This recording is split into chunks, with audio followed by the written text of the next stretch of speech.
जय हिंद दोस्तों, मैं निर्भय आपका एक बार फिर से टेक चैनल में स्वागत करता हूं। अपनी पिछली वीडियो में मैंने आपको बताया था स्ट्रिंग क्या होता है, स्ट्रिंग किस प्रकार से काम करता है, किस प्रकार से स्टोर होता है मेमोरी के अंदर और क्या उसका यूज होता है। तो आज की इस वीडियो में मैं आपको बताऊंगा कि अगर आपको स्ट्रिंग वेरिएबल्स को डिक्लेयर करना है, उसको यूज करना है, उसके मदद से एक प्रोग्राम को बनाना है तो किस प्रकार से आप वह कर सकते हैं। तो आज की इस वीडियो को स्टार्ट करने से पहले मैं आपको कहूंगा कि अगर आप इस चैनल पर पहली बार आए तो कृपया चैनल को सब्सक्राइब कर दीजिए, क्योंकि मैं समय समय पर आपके लिए ऐसी ही वीडियोस लाता रहता हूं। तो दोस्तों, मैं कैसे बर्बाद है कि वीडियो को स्टार्ट करते हैं। देखिए, मैं स्ट्रिंग वेरिएबल के बारे में बात करने वाला हूं, तो दोनों की डेफिनेशन हम समझते हैं। String is a collection of characters जो कि आपका डबल कोट्स में क्लोज होता है। Variable are the name which is used to store some value. तो यहां पर जब भी हम स्ट्रिंग वेरिएबल की बात करते हैं, तो जब भी हम किसी एक वेरिएबल को बनाते हैं तो हमें क्या जरूरत पड़ती है? हमें जरूरत पड़ती है डाटा टाइप की। और मैंने आपको डाटा टाइप पढ़ाते समय बताया था कि डाटा टाइप आपके दो प्रकार के होते हैं, प्राइमरी और सेकेंडरी। प्राइमरी डाटा टाइप में मैंने आपको काफी टाइप्स बताए थे, जिनमें से आपके फंडामेंटल डाटा टाइप थे, आपके int, float data type, void, character, double, long, ये सब थे आपके। तो यहाँ पर डाटा टाइप में आपका जो स्ट्रिंग है वो है आपका सेकेंडरी डाटा टाइप, या फिर आप इसे बोलते हैं यूजर डिफाइंड डाटा टाइप। ठीक है, चलो बात ठीक है। अब मैंने आपको अपने पिछले वीडियो में बताया था कि स्ट्रिंग का एक वेरिएबल बनाने के लिए सी के अंदर कोई भी एक अलग से डाटा टाइप नहीं है। तो यानी कि अगर आपको स्ट्रिंग का एक वेरिएबल बनाना है तो आपको कैरेक्टर टाइप पे एक एरे को, यानी कि कैरेक्टर टाइप होना चाहिए डाटा टाइप, और एक एरे होना चाहिए, यानी कि सबस्क्रिप्ट के साथ लिखा होना चाहिए, वो आपको डिक्लेयर करना पड़ेगा। यानी कि एक वेरिएबल बनाना है तो आपको एक कैरेक्टर एरे की जरूरत पड़ेगी। अब सपोज कीजिए आपको एक वेरिएबल डिक्लेयर करना है, तो आप क्या करेंगे? कैरेक्टर लिखेंगे। कैरेक्टर में आप जो भी एरे का नेम बनाना चाहते हैं, नेम मैंने यहाँ पर एम लिख दिया, आप इसे एन कंसीडर कर लीजिएगा। और क्योंकि एक एरे है तो आपको यहाँ पर बिग ब्रैकेट या आप बोलते हैं ऐसे सबस्क्रिप्ट नोटेशन, वो आपको लिखना पड़ेगा। इसके बाद आप असाइनमेंट ऑपरेटर का लगाएंगे और यहाँ पर कर्ली ब्रैकेट का यूज करेंगे। अब आपको पता है कि जो आपका स्ट्रिंग होता है वो कलेक्शन ऑफ कैरेक्टर होता है, तो आपको यहाँ पर मल्टीपल कैरेक्टर को देना पड़ेगा। जैसे कि मैं यहाँ पर दे सकता हूँ एच, एक कैरेक्टर है, तो क्लोज किया, सिंगल कोट्स, कॉमा लगाया, सिंगल कोट्स ओपन किया, और यहाँ पर दे दिया ई, फिर सिंगल कोट्स क्लोज किया, कॉमा लगाया, फिर सिंगल कोट्स ओपन किया, बाई। तो मैंने यहाँ पर हे लिख दिया। तो आप में से काफ़ी लोग क्या करेंगे, हे लिखकर कर्ली ब्रैकेट ऑन करेंगे, सेमीकोलन लगा देंगे, ये काम खत्म हो गया। ऐसा नहीं है। मैंने आपको बताया अपने पिछले वीडियो में कि जो स्ट्रिंग है वो कलेक्शन ऑफ कैरेक्टर होता है, और एट द एंड में स्ट्रिंग को टर्मिनेट करने के लिए आपके पास एक कैरेक्टर होता है जिसका नाम होता है नल कैरेक्टर, जिसकी स्काई वैल्यू आपकी होती है 0। तो वो आपको एट द एंड यूज करना पड़ेगा, इनिशियलाइज करना पड़ेगा। अगर आप एक स्ट्रिंग को कुछ इस प्रकार से इनिशियलाइज कर रहे हैं तो आपको यहाँ पर एक बार देना पड़ेगा /0, यानी कि नल कैरेक्टर, और कर्ली ब्रैकेट को क्लोज करके सेमीकोलन लगाना है। तो असलियत में ये किस प्रकार से यूज हुआ? ये यूज हुआ आपका डबल कोट्स HE के रूप में।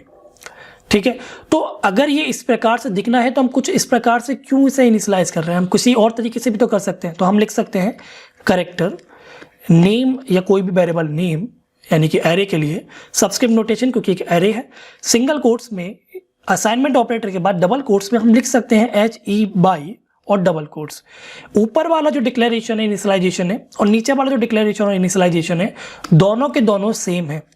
पर यहां पर जब आप सिंगल कोट्स के साथ, यानी कि एक कैरेक्टर करके अगर आप इनिशियलाइज करेंगे तो आपको यहाँ पर नल कैरेक्टर को इनिशियलाइज करना पड़ेगा।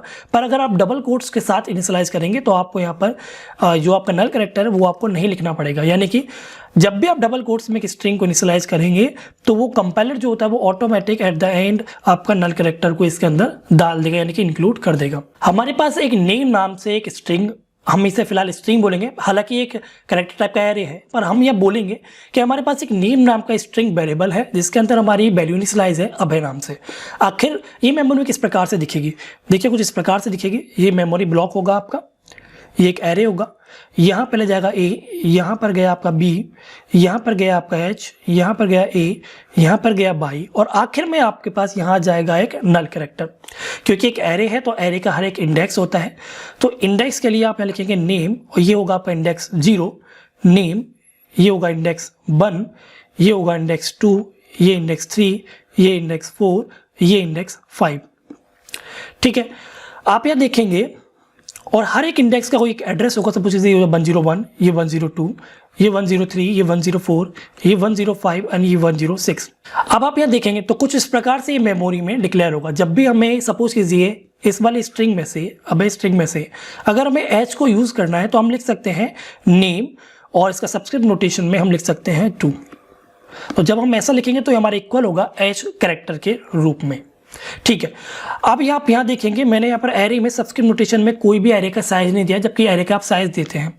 मैंने आपको ये भी बताया था एरे पढ़ाते समय कि जब आप एरे को डिक्लेयर टाइप पे इनिशियलाइज करते हैं तो जरूरी नहीं है आपको साइज दें, और आपने यहाँ पर वही किया है। पर अगर आपको ये साइज देना होता तो साइज कुछ इस प्रकार से देना पड़ता कि 1 2 3 4 5, ये 5 कैरेक्टर है आपके इस वाली स्ट्रिंग में, तो आपको 5 तो ये कैरेक्टर देने पड़ते, प्लस आपको ये जो आपका एंड में जो लग रहा है नल कैरेक्टर, इसको भी देना पड़ता। तो आपके टोटल 6 साइज यहाँ पर आता अगर आप साइज देना चाहते तो।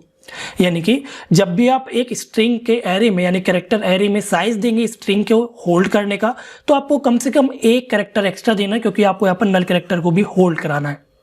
हम आज की इस वीडियो में एक प्रोग्राम समझते हैं, किस प्रकार से आप इनपुट ले सकते हैं, किस प्रकार से एक आउटपुट को प्रोड्यूस कर सकते हैं एक वेरिएबल में स्ट्रिंग के वेरिएबल का यूज करके। एस इंक्लूड stdio.h और मेन मेथड मैंने यहाँ पर डिक्लेयर कर दिया है।